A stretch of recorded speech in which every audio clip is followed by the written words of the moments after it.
I'm joined today by Kevin Boothby, one of the candidates for the forthcoming GBGB owner practitioner elections.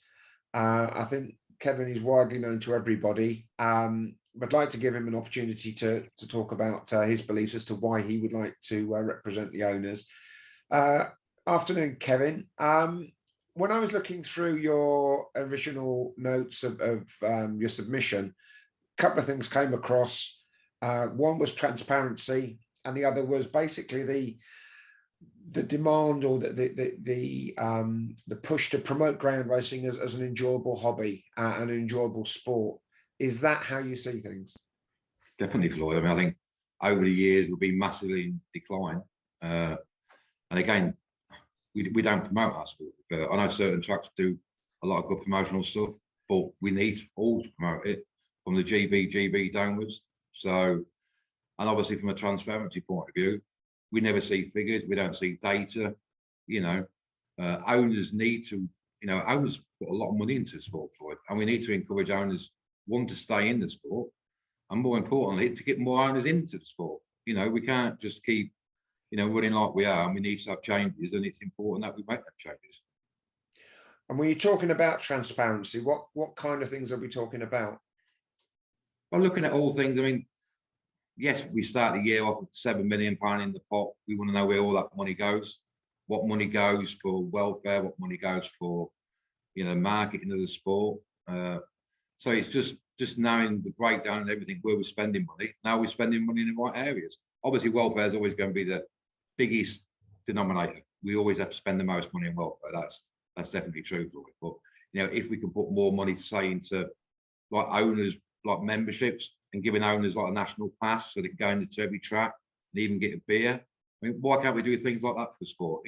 Every time somebody marks up a dog, a new owner, they get an owner's pass and they can go to whether it's Romford or Henlow or Toaster or Monbo. I think that'd be great for the sport. And also, encourage syndication as well. It's important that we don't push syndication. You look at horse racing, there's so many syndicates out there now in horse racing, it's staggering. And we've only got a few syndicates in our sport. Obviously, the biggest one is the Boothby Club. And they've got, the Boothby Apache dog running at Toast in a couple of weeks' time. We're already about 70 or 80 owners booked in. That's what we want, Floyd. We need owners to attend tracks, and we need owners to be looked after. Yeah, something you've raised in the past was also the issue of things like injuries. And I know you've said that you were quite prepared to reveal your figures for injuries at your tracks, and you think that should be done more widely. Yeah, I think if all tracks release their injury data, obviously it's going to make all tracks even more mindful that, look, preparing tracks, you have to do the same thing day in, day out. It's like care, you have to do the right things, and it's so important you get it right. So by putting your data out there, you always held to account.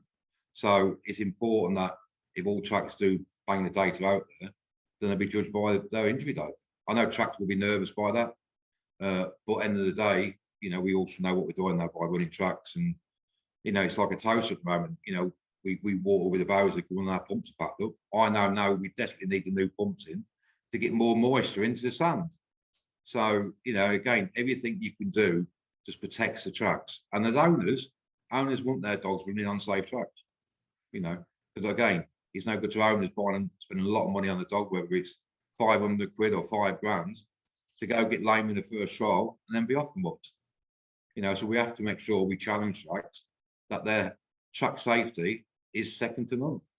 And also, same with like trainers and kennel lands, try to do more training for them as well, where it's seminars at different tracks to educating through vets and other, people.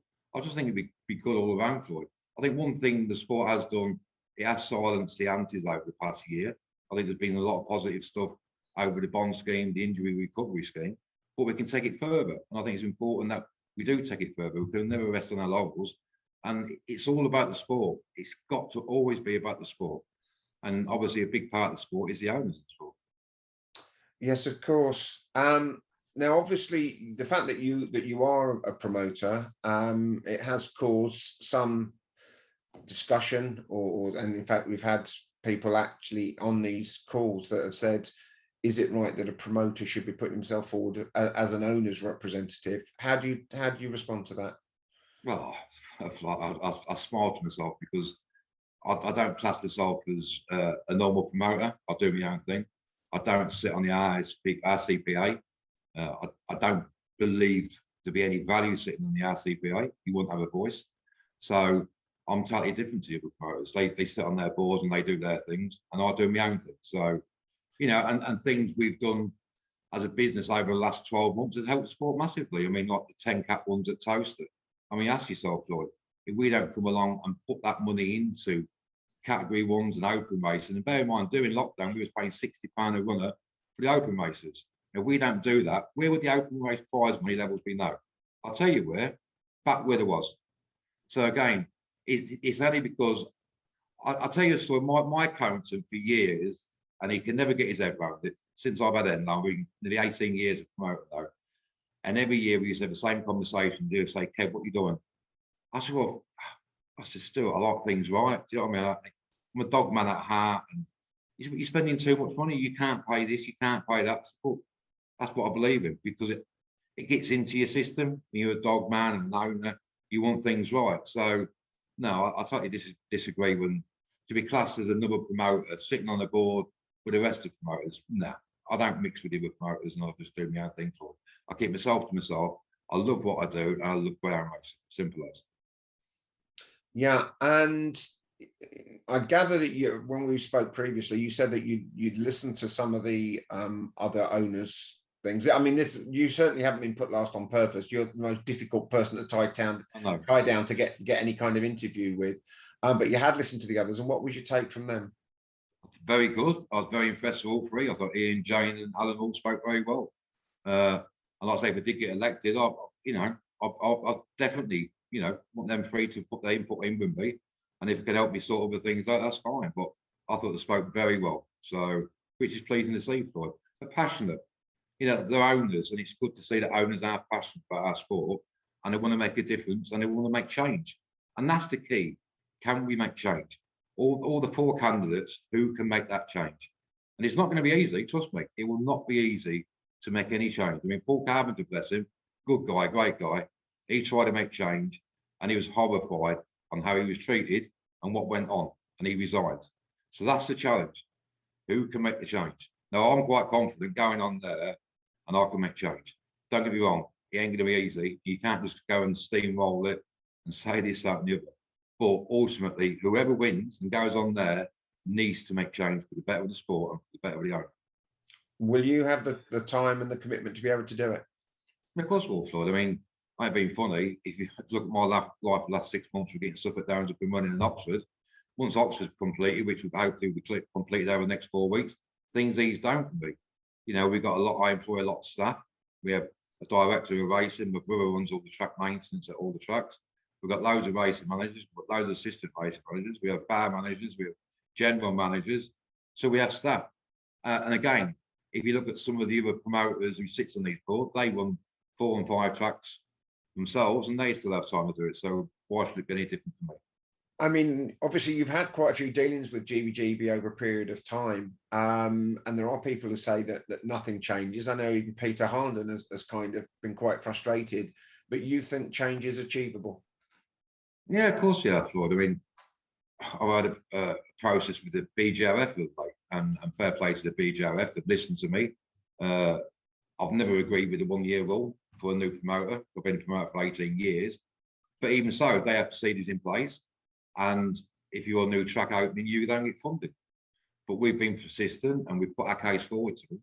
And we've got change now, the way with the 1-year rule for Suffolk Downs. So it shows if you do things in the right manner, you can definitely get change in this sport, which it needs. So, when we're talking about an owner, you are an owner.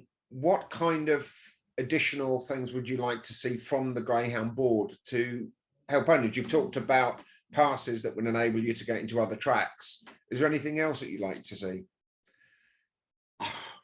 I'd like to see GBGB market the sport better, to be fair. I'm put the message out there that it is a fun sport to attend. And it is disappointing sometimes in being at tracks myself, we don't see enough owners there. You know, you go back 10 years ago, so tracks was always full of owners enjoying themselves.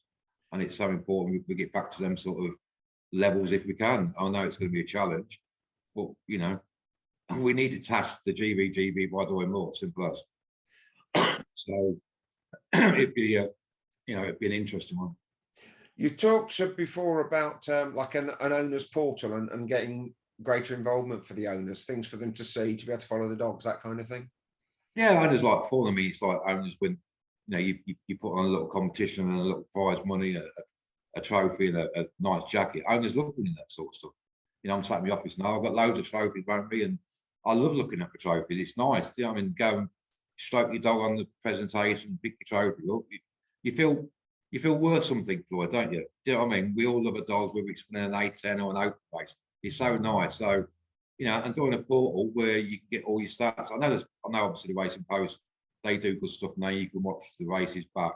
What if we can put more data into a GBGB site and the owners can see more stats? And, you know, there's a lot of clever people out there. I'm sure that somebody can come up with putting all stats in for owners to look at, and whether it's individual tracks. I know we have the Greyhound stats site where we can look at what trainers are doing. But it'd be nice looking at what owners are doing. I'm running more competitions, whether more national competitions for graded comps. You know, I know Colin Davey did something at Toaster last year. On how you do that, I don't know. But again, it'd be good if we can get national competitions done as well. You know, whether the GVGB can put money towards that and the track matches it, and you do, you know, graded competitions throughout the board at each track. I don't know. There's loads of different things we can discuss and sort out, but ultimately we need to make the experience for the owner more pleasurable. I was going to say, and I guess we should at least acknowledge what you've done in terms of the owners with your Sundays at Toaster. I mean, has that been a big success? Yeah, it's been good. Look, it's only on a small scale done. It's a bit of appreciation from me to the owners at the end of the day. But there's far more we can do, Floyd. We live and learn all the time. And whatever we do, is whether you tracks or whatever, you can always improve and be better. So, you know, but it's so important now we get this right with the sport. We get the welfare side right, which is going nicely. But it's important now we start looking after these owners. If not, they'll be gone.